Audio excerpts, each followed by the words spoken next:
Hey Tweezerman, makeup artist Bobbi Brown here, founder of Jones Road Beauty. What you probably or might not know about me is I have a very, very full, busy life.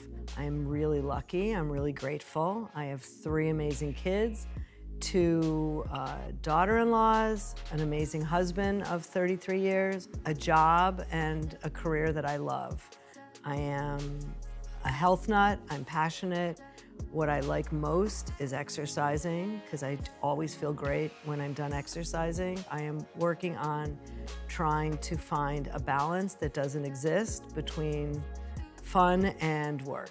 But I have fun in my work, so that's kind of where I am.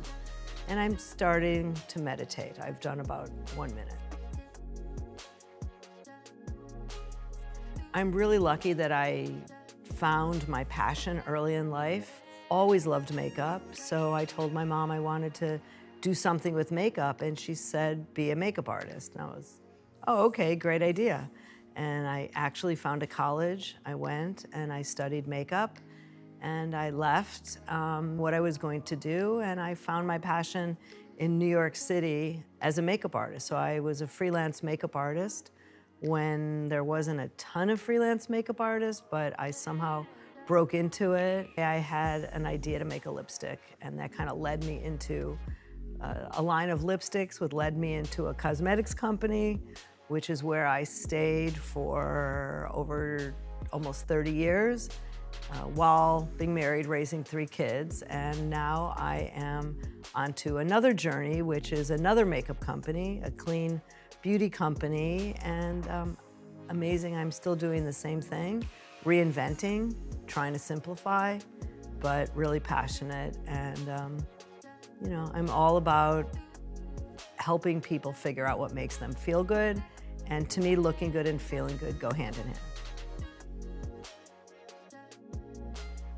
Well, I never really thought about making lipstick. I never thought about having a cosmetics company. I never thought about any of it. But one day I was doing a shoot for a magazine, and I was in a Kyle's Pharmacy, which was a very independent little pharmacy in downtown New York City. And I met a chemist, and I talked to him. He told me he made lipsticks.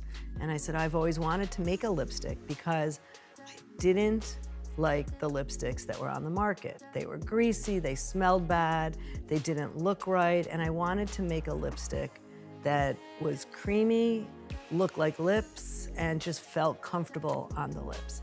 And so he made one for me, and that's pretty much where I started thinking about makeup from a makeup artist standpoint. Not a marketing standpoint, not a businesswoman, but a makeup artist. I had lunch with a friend of mine who happened to be an editor at Glamour magazine. We talked about our new babies, and she asked me what else was going on, and I told her about this side thing I was doing. I had these lipsticks, and she said, oh my God, that sounds phenomenal. Can I write about them? Why would you want to write about my lipsticks? But now I know that's called PR. And she wrote about them in Glamour magazine, and we got bombarded with orders. And I used to mail them from my house. My husband would help me mail them. I had a little business going. One day I was at a party, and I thanked the woman that was the host to the party and asked her what she did, and she told me she was a cosmetics buyer at Bergdorf Goodman. So I told her about my lipsticks, and she said, oh, we have to carry them. And I said, that'd be cool. We started a business and became very popular. The lipsticks became the thing that people talked about, and eventually we added lip pencils.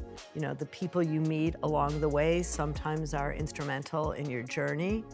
I actually became the beauty editor of the Today Show because I met this really nice lady at a book signing at Neiman Marcus, and she ended up getting me on the Today Show because her grandson was the executive producer. So I became the beauty editor of the Today Show for 14 or 15 years because of meeting Grandma Fran. And the rest is history. I tried to conform when makeup was all about, you know, Technicolor eyes and contouring and just things that weren't natural. It wasn't my comfort zone, so I started doing a prettier makeup, more healthy looking makeup, and somehow it caught on. So I discovered in life one of the secrets is finding what's comfortable for you and not trying to be like everyone else. And that's, for me, what's being comfortable is being, more natural, authentic, and, to me, that's not boring. I've been all about brows my whole life. I'm someone that had really full brows. Not quite Brooke Shields, but really full brows. I was very comfortable with my full brows.